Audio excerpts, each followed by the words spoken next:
segment. I never feel more at home than when I'm on the Fantasy Factor with you guys here on Game Day Battle. Time to break out this 2012 NFL season and dissect all the little nuances and see who's going to put together your Pro Bowl team and hopefully get you that fantasy football championship.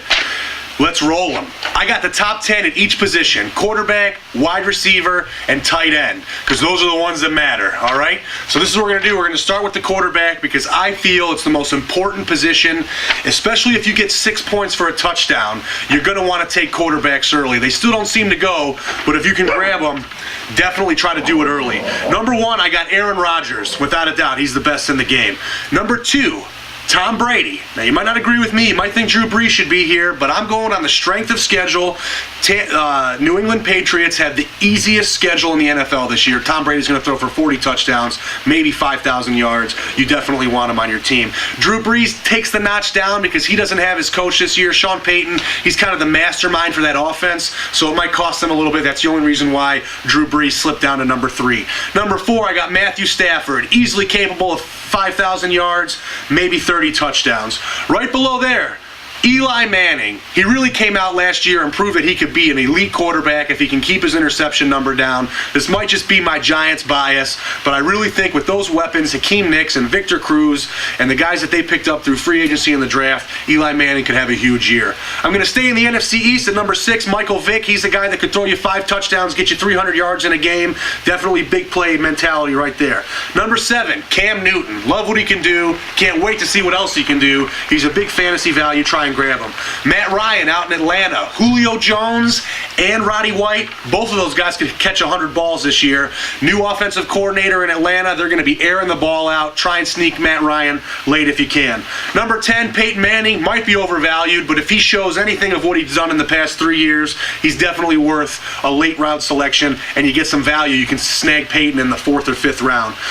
To round it out, I got a 2-way tie for 10. Phillip Rivers and Jay Cutler. Those guys are both, statistically sound, and they'll both have a subpar year. Right around 10 is where I like those guys. Guys to avoid at the quarterback position. Anyone that I didn't mention, you want to get a top 10 quarterback. It's key to your success. You don't want to be trying to stick in Alex Smith or Joe Flacco or any of these other bums and keeping your fingers crossed and hope that they can produce, because chances are they won't. There's guys out there that are elite at the position. Make sure that you have one. All right, running backs. This is where it gets tough because it's slim pickings this year. The 3-headed running back has taken over the NFL. Some teams are even running 4 running backs right now. It's just, there's no superstar power. Anybody can run the ball off. And if a guy's having 300 carries a year, chances are he's not going to play 16 games. So, let's run them off. Number 1 position, LaShawn McCoy. 17 touchdowns last year. That's more than Ray Rice and Arian Foster put together. Need I say more? Number 2, Ray Rice. Feature back in Baltimore. Going to be the only guy getting carries. You definitely want to pick him up, especially if you're in a PPR league. Number 3, Arian Foster. Goes without saying. Number 4, Chris Johnson. High value. Catches the ball. That's what you want in a PPR league. A guy that will get you 50 receptions and still rush for 100 yards, maybe get you 2 or 3 scores. At number 5, Maurice Jones-Drew. The guy won the rushing title. Don't let the fact that he's not at camp scare you. You know this thing's always happened. They'll get everything worked out. He'll be on the field for Jacksonville. Number 6, Darren McFadden. I know it's risky, coming back off the injury, but the guy has shown his speed is miraculous, and he can really just tear up the field and take over the game. I love Darren McFadden. Michael Turner out in Atlanta at number 7. Darren Sproles caught 86 balls last year, most among any running backs. One of the key positions. I like sneaking Darren Sproles late 2nd, early 3rd round. Number 9, Fred Jackson. Great pickup if he can play healthy. And at number 10, I got a 4-way tie for you from all the injury mysteries. And that's Adrian Peterson, Jamal Charles, Trent Richardson, and Ryan Matthews. All those guys messing with knees, collarbones, surgeries, ACLs, MCLs, WTFs. Will they work out? Who knows? But take those guys before you look at those 4 injury-prone dudes right there. Okay, some guys to avoid at the running back position. I'm dropping Matt Forte's stock. They signed Michael Bush out there in Chicago. He's going to be stealing goal line carries. Matt Forte will not be on my fantasy team. You should keep him away off yours.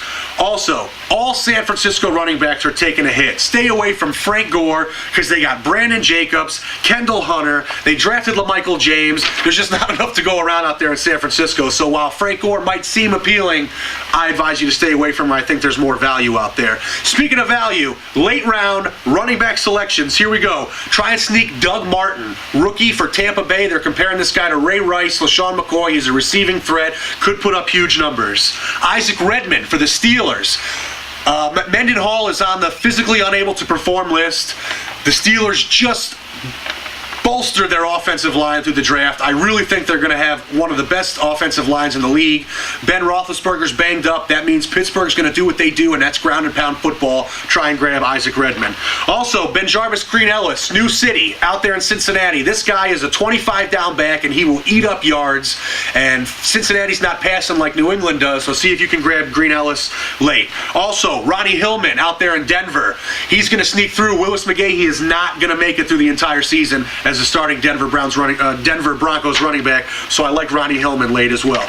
All right, we're keeping it rolling. Hot fantasy football, baby. Wide receiver position. Number 1, Megatron. Come on. Calvin Johnson, 16 touchdowns. If you're taking a wide receiver first, it better be Calvin Johnson. Number 2, don't let me scare you, but Wes Welker. I mean, come on. Tom Brady's throwing to him. He catches 100 balls every year, and again, strength of schedule. The Patriots are playing bums all year long. They're going to run rampant in the statistical categories. Number 3, Larry Fitzgerald. Easy. 4, Andre Johnson. Number 5, Brandon Marshall. Back with Jay Cutler in Chicago. I love it. This guy's, he would catch 20 balls when Cutler was throwing in a game.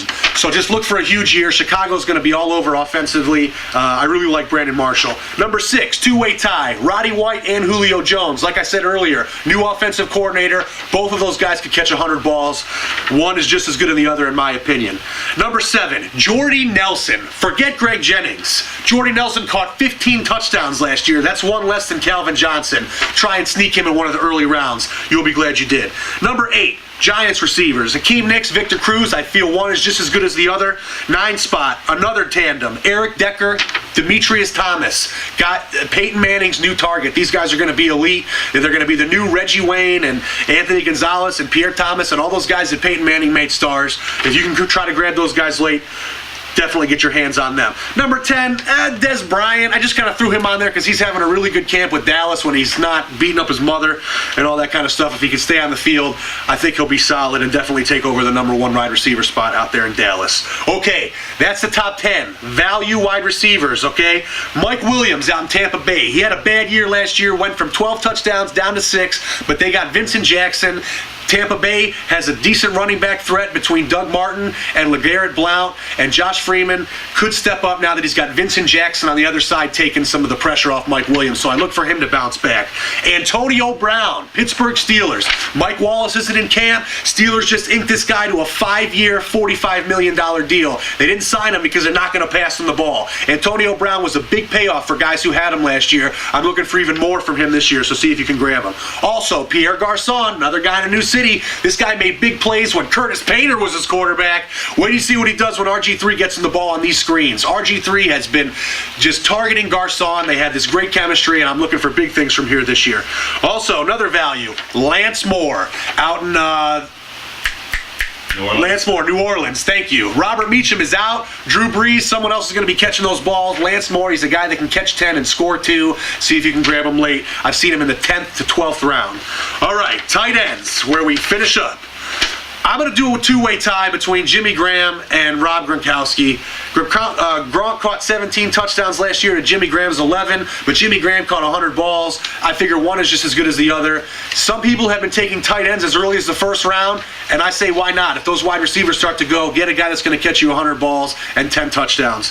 Number 3, Antonio Gates. He's back. He's healthy. Phillip Rivers is down, star wide receiver, so that's just more targets for Antonio Gates. Number 4, Vernon Davis. You saw what he did for the throughout the playoffs for the Niners last year. Look for him to do more with all those wide receivers that they're going to be spreading all over the place. It's going to be easy pickings.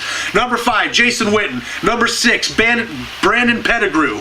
Number 7, Jermichael Finley. I got him low. He was a big guy. He was supposed to do lots of things, catch all these touchdowns from Aaron Rodgers. It hasn't happened. He's had 1 or 2 games. Jermichael Finley slipped on my list. Number 8, surprise for you, Jacob Tame. Who does Peyton Manning love? His tight ends. We saw Dallas Clark run wild for 5 years. We saw Jacob Tame come in and run wild when Dallas Clark was out. It doesn't matter who's in there.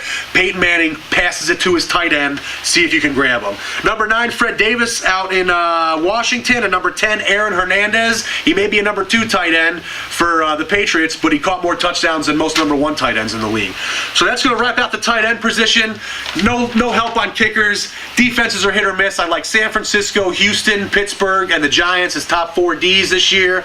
And that's it. If you guys got any questions, you can hit me up, dst@GameDayBattle.com, or you can hit me up right on the Facebook page. Fantasy football is back. It's my favorite time of year. Get out there, do some mock drafts, be ready to roll. You don't want to be caught not knowing your shit when it's time to go on draft day. So we got plenty of time. Get out there with old DST. I'll help you get a winner, guys. We'll see you next time.